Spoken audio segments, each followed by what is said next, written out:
Wow wow, চলে এসেছি তরমুজের ক্ষেতের তলে। আর বড় বড় তরমুজ ঝুলে আছে আমার পাশেই। চলুন দেখে আসি আরো কাছাকাছি। এই যে দেখুন, এখানে কিন্তু আসলেই প্রচুর পরিমাণে আছে, ধরে আছে। এই যে দেখেন, সুন্দর মতে দেখায় আপনাদের। খালি তো দেখলেন, একটু লাইক কমেন্ট ফলো করলেন না, শেয়ারও করলেন না। এই যে কষ্ট করে বানালাম। তো এই যে দেখুন, এই তরমুজটি প্রায় 4 থেকে 5 কেজি হয়ে গেছে। এই তরমুজটা এইরকম, এটা তো পাইকেই গেছে।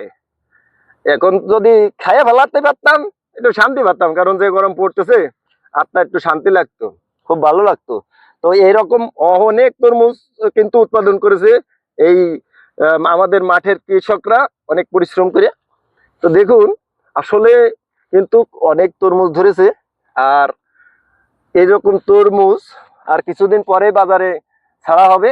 আর সবাই কিনে কিনে নিজের পকেট খালি করবেন, মজা নিবেন, খাবেন আর মজা নিবেন। সবাই ভালো থাকুন, সুস্থ থাকুন।